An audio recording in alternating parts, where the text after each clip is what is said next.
آپ آسانی سے وہاں سے نکل سکتے ہیں، ہیلی کاپٹر کے پائلٹ نے برونو سے مخاطب ہو کر کہا۔ اور تم کیا کرو گے؟ میری عدم موجودگی کے بارے میں کیا کہو گے؟ برونو نے پوچھا۔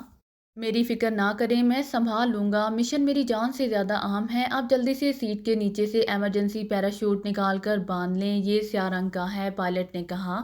اور برونو نے جلدی سے سیٹ کے نیچے ہاتھ ڈالا اور پھر ایک پیکٹ نکال کر اسے کھولا اور پھر چند ہی لمحوں میں وہ پیراشوٹ باندھ چکا تھا۔ پیراشوٹ کا کپڑا اور رسیاں گہرے سیاہ رنگ کی تھیں۔ ہوشیار، جیسے ہی میں اوکے کہوں آپ نے کود جانا ہے، کیپسول کو سنبھال لیں، ایسا نہ ہو کہ بے حیالی میں گر جائے، پائلٹ نے کہا۔ جنگی جہاز اب آڑے ترچھے ہو کر اس کے اوپر آ جا رہے تھے۔ اس کی فکر نہ کرو، برونو نے کہا۔ اور چند ہی لمحوں بعد پائلٹ نے اوکے کہا تو برونو بجلی کسی تیزی سے اٹھا اور دوسرے لمحے وہ کسی سائے کی طرح اندھیرے میں غائب ہو گیا۔ ہیلی کاپٹر اسی طرح آگے بڑھتا چلا گیا۔ برونو کو چھلانگ لگاتے ہی یوں محسوس ہوا جیسے وہ کسی گہری اندھیری سرنگ میں اترتا جا رہا ہو۔ ہیلی کاپٹر کے ساتھ ساتھ جنگی جہازوں کی گونج نے اس کے کانوں کے پردوں کو جیسے پھاڑ دیا تھا، لیکن اس نے اپنے حواس قائم رکھے اور چھلانگ لگاتے ہی اس نے دل میں گنتی شروع کر دی۔ اس کا ایک ہاتھ سختی سے بیلٹ کے ساتھ لگی ہوئی چھوٹی سی رسی کو پکڑے ہوئے تھا، وہ کسی بھاری پتھر کی طرح سیدھا نیچے گرا چلا جا رہا تھا۔ جیسے ہی اس نے دل ہی دل میں 10 تک گنتی مکمل کی، اس کے ہاتھ نے لاشعوری طور پر حرکت کی اور رسی کھینچ گئی اور اس کے ساتھ ہی پشت پر بندھا ہوا پیراشوٹ پھڑپڑاتا ہوا کھل گیا اور برونو کا تیزی سے نیچے گرتا ہوا جسم ایک زوردار جھٹکے سے ہوا میں تھم گیا اور پھر اس کے جسم میں توازن سا پیدا ہوا تو اس نے اطمینان کا سانس لیتے ہوئے ادھر ادھر دیکھا۔ دور شمال کی طرف اسے چمکتے ہوئے جگنو دکھائی دیے جو تیزی سے دور ہوتے جا رہے تھے۔ یہ اس کا ہیلی کاپٹر اور جنگی جہازوں کا اسکواڈرن تھا۔ اسے اطمینان ہو گیا کہ اسے چیک نہیں کیا جا سکا۔ نیچے گپ اندھیرا تھا، وہ آہستہ آہستہ نیچے ہوتا گیا اور پھر نیچے کا ماحول کچھ کچھ واضح ہونے لگا۔ یہ پہاڑیاں سی تھیں جن میں درخت جھاڑیوں کی طرح نظر آ رہے تھے۔ اس نے بیلٹ کی دوسری سائیڈ میں لٹکی ہوئی رسی کو مخصوص انداز میں کھینچ کر اپنا رخ بدلا اور ساتھ ہی پیراشوٹ کی ہوا کم کر دی۔ اس طرح اس کے نیچے گرنے کی رفتار اور زیادہ تیز ہو گئی اور پھر ماحول واضح ہوتا چلا گیا۔ برونو ہر قسم کے حالات سے نمٹنے کے لیے اپنے آپ کو ذہنی طور پر تیار کر چکا تھا۔ اب درخت بڑے اور واضح نظر آ رہے تھے۔ برونو بڑی مہارت سے پیراشوٹ کا رخ موڑ کر اور ہوا کو کم یا زیادہ کر کے کسی مناسب جگہ پر اترنے کی تیاری کر رہا تھا اور چند ہی لمحوں بعد اس کی کوشش رنگ لائی اور وہ بڑی آسانی سے چند درختوں کے درمیان سے گزرتا ہوا ایک بڑی سی جھاڑی پر جا گرا۔ نیچے گرتے ہی اس نے مخصوص انداز میں کلا بازی کھائی اور پھر اٹھ کر کھڑا ہو گیا۔ اس نے بجلی کسی تیزی سے پیراشوٹ سمیٹنا شروع کر دیا۔ پیراشوٹ کو سمیٹ کر اور اس کی بیلٹ کھول کر اس نے بڑے ماہرانہ انداز میں اسے دوبارہ پیکٹ کی صورت میں لپیٹا اور پھر ایک جھاڑی کے اندر چھپا دیا۔ اب وہ آزاد تھا۔ اس نے ادھر ادھر دیکھا اور تیزی سے شمال کی طرف اترتا چلا گیا۔ ایک چٹان کی اوٹ سے نکلتے ہی اس کے لبوں پر اطمینان بھری مسکراہٹ دوڑ گئی۔ سامنے شہر کی جلملاتی ہوئی روشنیاں صاف نظر آنے لگ گئی تھیں۔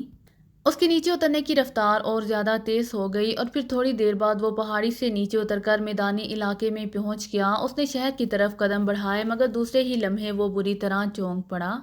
اس کے حساس کانوں میں جیپوں کی گونجتی ہوئی آوازیں پڑی تھیں اور یہ آوازیں لمحہ بلمحہ قریب آتی جا رہی تھیں۔ وہ سمجھ گیا کہ اسے چیک کر لیا گیا ہے اور اب اس پہاڑی کو گھیرا جا رہا ہے۔ سامنے چونکہ دور تک میدانی علاقہ تھا اسی لیے وہ آسانی سے نظروں میں آ سکتا تھا، چنانچہ وہ تیزی سے واپس پلٹا اور دوڑتا ہوا پہاڑی کے قریب پہنچ کر ایک بڑی سی جھاڑی کی آڑ میں کسی خرگوش کی طرح دبک گیا۔ چند ہی لمحوں کے بعد اس کا خدشہ درست ثابت ہوا۔ تقریباً 20 کے قریب فوجی جیپیں انتہائی تیز رفتاری سے دوڑتی ہوئی وہاں پہنچیں اور پھر جیپیں اس پہاڑی کے گرد پھیلتی چلی گئیں۔ 4 جیپیں برونو کے سامنے رک گئی تھیں۔ جیپوں کے رکتے ہی اس میں سے مسلح فوجی اچھل کر نیچے اترے۔ ان کے ہاتھوں میں اسٹین گنیں تھیں اور وہ بڑے چوکنا انداز میں پہاڑی کی طرف بڑھنے لگے۔ ان میں سے 2 مسلح جیپوں کا رخ عین اسی جھاڑی کی طرف تھا جس کے پیچھے برونو چھپا ہوا تھا۔ برونو اور زیادہ سمٹ گیا۔ دونوں فوجی جھاڑی کے سامنے پہنچ کر رک گئے اور پھر ان میں سے ایک نے ٹارچ روشن کیا اور پہاڑی کے سامنے کے رخ کا جائزہ لینے لگا، جبکہ برونو اس سے چند قدم کے فاصلے پر سانس روکے پڑا تھا۔ ہمیں اوپر جانا چاہیے، ہو سکتا ہے کہ وہ کسی غار میں چھپا ہو، ان میں سے ایک نے دوسرے سے مخاطب ہو کر کہا۔ یہ بھی تو ہو سکتا ہے کہ وہ یہیں قریب ہی کسی جھاڑی کے پیچھے ہو، تم اوپر جاؤ، میں یہیں رکوں گا، دوسرے نے سر ہلاتے ہوئے کہا۔ یہ وہ تھا جو ٹارچ کے بغیر تھا اور پھر ٹارچ والا تیزی سے آگے بڑھنے لگا جبکہ دوسرا سپاہی وہیں رک گیا۔ اس طرح چند سپاہی اور نیچے رک گئے تھے جبکہ ان کے ساتھ اوپر چڑھ رہے تھے۔ برونو خاموش اپنی جگہ پڑا رہا، وہ سانس بھی آہستہ لے رہا تھا۔ اس کی تیز نظریں سامنے کھڑی جیپ پر جمی ہوئی تھیں۔ جب اسے یقین ہو گیا کہ اوپر چڑھنے والے سپاہی کافی فاصلہ طے کر چکے ہیں تو اس نے ایکشن میں آنے کا فیصلہ کر لیا اور دوسرے ہی لمحے وہ اچانک کسی چیتے کی طرح اچھل کر سامنے کھڑے سپاہی پر جپٹا اور بجلی کسی تیزی سے سپاہی کو ساتھ لیے دوبارہ جھاڑی میں جا گرا۔ سپاہی نے تیزی سے اپنے آپ کو چھڑانے کی کوشش کی، لیکن برونو نے اس انداز میں چھلانگ لگائی تھی کہ اس کا ایک ہاتھ سپاہی کے منہ پر جمع ہوا تھا جبکہ دوسرا اس نے اس کی گردن کے گرد گھما کر اپنے جسم کے نیچے جکڑا ہوا تھا۔ نیچے گرتے ہی برونو نے گردن والے بازو کو ایک زوردار جھٹکا دیا اور ساتھ ہی اس نے دونوں گھٹنے جوڑ کر اپنا پچھلا جسم اوپر کیا تو کٹک کی ایک ہلکی سی آواز سنائی دی اور سپاہی کی گردن ٹوٹ گئی اور اس کا پھڑکتا ہوا جسم ڈھیلا پڑ گیا۔ برونو ایک جھٹکے سے اس کے اوپر گر گیا۔ اس نے اس وقت تک ہاتھ نہیں ہٹایا جب تک اسے یقین نہیں ہو گیا کہ سپاہی مکمل طور پر ختم ہو چکا ہے۔ یہ اس کی حیرت انگیز کامیابی تھی کہ اس نے ذرا برابر بھی آواز پیدا کیے بغیر اپنا مقصد پورا کر لیا تھا۔ برونو نے سپاہی کی لاش پر لیٹے لیٹے آہستہ آہستہ کروٹ بدلی اور پھر سپاہی کو کھینچ کر جھاڑی کی اوٹ میں ڈال کر اس نے جلدی سے اس کا خاکی رنگ کا اوور کوٹ اتارا اور اسے وہیں لیٹے لیٹے اپنے اوور کوٹ کے اوپر کھینچ کھانچ کر پہن لیا۔ فلیٹ کو موڑ کر اس نے طے کیا اور سپاہی کی لوہے کی ٹوپی اتار کر اس نے طے شدہ فلیٹ ہیڈ کے اوپر جما لیا۔ اب وہ اندھیرے میں ایک سپاہی ہی نظر آ رہا تھا۔ اس نے جلدی سے سپاہی کی گن اٹھائی اور ایک جھٹکے سے کھڑا ہو گیا۔ دور دور تک پھیلے ہوئے سپاہی اس کی طرف متوجہ ہی نہیں تھے، وہ سب اوپر دیکھ رہے تھے جہاں اب ٹارچیں جگنوں کی طرح چمک رہی تھیں۔ برونو چند لمحے وہاں کھڑا رہا، پھر ایک جھٹکے سے مڑا اور تیزی سے سامنے کھڑی ہوئی ایک جیپ کی طرف بڑھتا چلا گیا۔ اس کے چلنے کا انداز فوجیوں جیسا تھا۔ تم کیوں آ گئے؟ اسی لمحے جیپ سے ایک نوجوان نے سر باہر نکالتے ہوئے برونو سے پوچھا، لیکن برونو کوئی جواب دیے بغیر تیزی سے چلتا ہوا جیپ کے قریب پہنچ گیا۔ پھر اس کے ہاتھ میں موجود سٹین گن نے جھٹکا کھایا۔ برونو نے اسے اچھال کر نال سے پکڑ لیا۔ جیپ سے سر نکالتے ہوئے نوجوان جو ڈرائیونگ سیٹ پر بیٹھا تھا حیرت سے یہ عجیب و غریب کھیل دیکھ رہا تھا۔ یہ کیا کر رہے ہو؟ نوجوان نے حیرت بھرے انداز میں کہا، لیکن دوسرے ہی لمحے اس کے حلق سے ایک ہلکی سی چیخ نکلی اور سٹین گن کا بٹ پوری قوت سے اس کی کھوپڑی پر پڑا اور اس کا آدھا جسم جیپ سے باہر لٹک گیا۔ برونو نے بجلی کسی تیزی سے اسے کھینچ کر باہر نکالا اور پھر اچھل کر جیپ پر چڑھ بیٹھا۔ کیا ہو رہا ہے؟ کیا ہوا اکبر؟ اچانک ارد گرد والی جیپوں سے آوازیں برآمد ہوئیں۔ شاید ان جیپوں میں موجود ڈرائیور دھماکہ اور چیخ کی آواز سن کر ڈرائیور کو پکار رہے تھے، لیکن برونو نے جیپ میں بیٹھتے ہی اگنیشن آن کیا اور دوسرے ہی لمحے جیپ تیزی سے پیچھے ہٹی اور پھر اس کے ٹائروں نے چیختے ہوئے موڑ کاٹا اور اڑتی ہوئی میدانی علاقے میں دوڑتی چلی گئی۔ برونو بڑے مطمئن انداز میں جیپ بھگائے جا رہا تھا۔ سائیڈ مرر پر اس کی نگاہیں جمی ہوئی تھیں۔ تھوڑی دور آنے کے بعد اس نے جیپوں کو مڑتے اور اپنے پیچھے آتے ہوئے دیکھا تو اس کے لبوں پر ایک تلخ سی مسکراہٹ ابھر آئی۔ اس نے ایکسیلیٹر کو پوری قوت سے دبایا اور طاقتور انجن والی جیپ انتہائی تیز رفتار سے دوڑنے لگی۔ سٹین گن برونو نے اپنی جھولی میں رکھی ہوئی تھی۔ میدانی پٹی دور تک پھیلتی چلی جا رہی تھی۔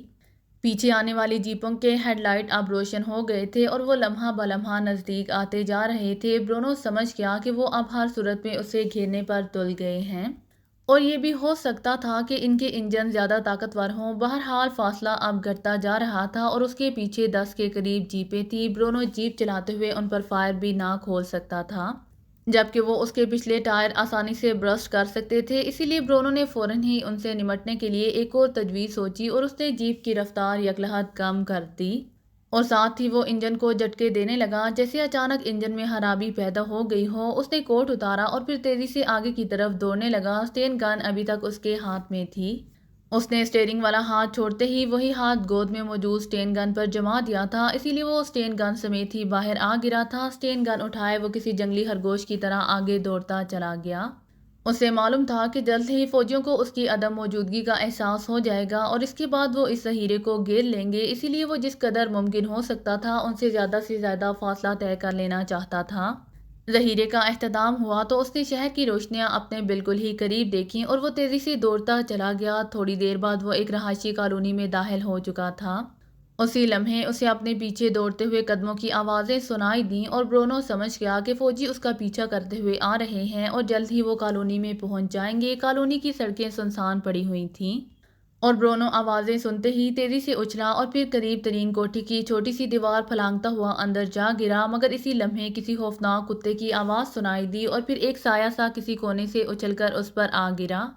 یہ ایک کتا تھا۔ اس نے برونو کی گردن پر دانت جمانے کی کوشش کی تھی، لیکن برونو اچانک حملے کی وجہ سے نیچے گرتے ہی تیزی سے پلٹا اور دوسرے ہی لمحے کتے کو وہ اپنے مضبوط ہاتھوں میں پکڑ چکا تھا۔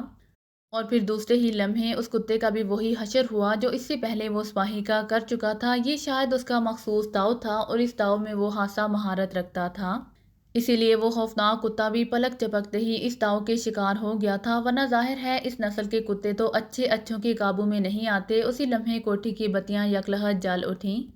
کیا بات ہے ٹائیگر، کیا ہے؟ اچانک ایک راحت مردانہ آواز سنائی دی اور برونو نے منہ بنا کر کتے جیسی آواز نکالی اور ساتھ ہی اس نے کتے کی لاش کو ایک اندھیرے کونے میں اچھال دیا۔ اب وہ کتے جیسی آوازیں اپنے حلق سے نکال رہا تھا۔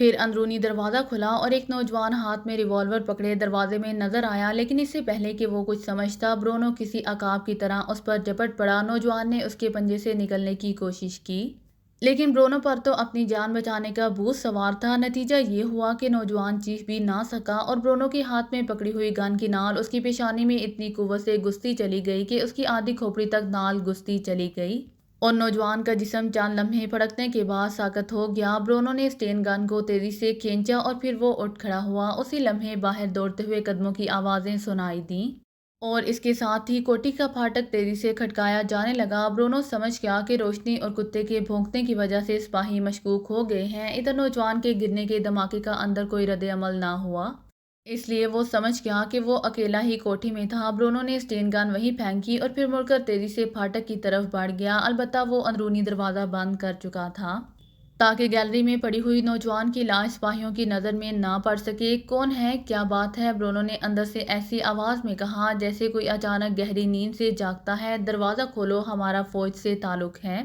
باہر سے چیختی ہوئی آواز سنائی دی۔ برونو نے دروازہ کھول دیا۔ اس نے آنکھیں خوابناک بنا لیں، بال تو پہلے ہی پریشان تھے۔ کیا بات ہے؟ برونو نے پھاٹک کھول کر بڑے بااعتماد انداز میں کہا۔ دروازے پر 3 سپاہی تھے جن کے ہاتھوں میں اسٹین گنیں تھیں۔ جناب، ایک بین الاقوامی مجرم بھاگ کر یہاں آیا ہے، آپ کی کوٹھی میں تو نہیں آیا؟ سپاہیوں نے اس کے لہجے، قد-و-قامت اور اعتماد بھرے انداز سے مرعوب ہوتے ہوئے کہا۔ بین الاقوامی مجرم؟ او تو وہ مجرم تھا، وہ اندر کودنے لگا تھا، لیکن میرا کتا اس پر جھپٹا تو وہ واپس باہر کود گیا۔ میں نے ایک سایہ سا دیکھا تھا، برونو نے بڑے پر یقین لہجے میں کہا۔ کیا آپ کو یقین ہے جناب؟ سپاہیوں نے قدرے ہچکچاتے ہوئے کہا۔ میں جھوٹ بول رہا ہوں، اگر وہ اندر ہوتا تو میں یہاں کھڑا تم سے باتیں کر رہا ہوتا، برونو نے پھاڑ کھانے والے لہجے میں جواب دیا۔ اوہ ٹھیک ہے جناب، بہرحال آپ ہوشیار رہیں، سپاہیوں نے سر ہلاتے ہوئے کہا اور پھر وہ تیزی سے آگے دوڑنے لگے۔ برونو نے مسکراتے ہوئے پھاٹک بند کر دیا۔ اس کی ذہانت اور خود اعتمادی نے سپاہیوں کو دھوکہ دے دیا تھا۔ اس نے یہ خطرناک داؤ اس امید پر کھیلا تھا کہ سپاہیوں نے اسے پہلے واضح طور پر نہ دیکھا ہوا تھا۔ بہرحال وہ انہیں دھوکہ دینے میں کامیاب ہو گیا۔ حالانکہ اگر وہ عقل استعمال کرتے تو وہ یقیناً اس سے مشکوک ہو جاتے کہ نیند سے اٹھ کر آنے والا آدمی کبھی اس طرح مکمل لباس میں باہر نہیں آ سکتا۔ اسے تو سلیپنگ سوٹ میں یا زیادہ سے زیادہ سلیپنگ گاؤن میں ہونا چاہیے تھا، لیکن ظاہر ہے ایک تو وہ عام سے سپاہی تھے اور پھر ایسے حالات میں جب کہ انہیں مجرم کے نکل جانے کا خطرہ ہو۔ اتنی باریک باتوں کا انہیں کہاں خیال آ سکتا تھا؟ برونو تیزی سے واپس مڑا اور اندرونی دروازہ کھول کر گیلری کے اندر آ گیا۔ نوجوان کی بھیانک لاش اسی طرح برآمدے میں پڑی ہوئی تھی۔ اس کی پیشانی میں سوراخ تھا جس سے خون نکل کر لوتھڑوں کی صورت میں جم گیا تھا۔ شکریہ نوجوان، تم نے اپنی جان دے کر میری جان بچا لی ہے۔ برونو نے بڑے مطمئن انداز میں ایک طرف پڑی ہوئی اپنی اسٹین گن اٹھائی اور اس کی خون میں لتھڑی ہوئی آدھی نال کا اس نے نوجوان کے سلیپنگ گاؤن سے صاف کرنا شروع کر دیا۔ اس کے بعد دروازہ بند کر کے وہ تیزی سے اندر کی طرف بڑھا، لیکن دوسرے ہی لمحے ٹھٹک گیا۔ گیلری کے درمیان میں اسے سوئچ بورڈ نظر آ گیا تھا جس پر 2-3 بٹن پریس ہوئے نظر آ رہے تھے۔ برونو نے بٹن آف کر دیے اور اس کے ساتھ ہی گیلری کے دروازے کے اوپر موجود روشن دان تاریک ہو گیا۔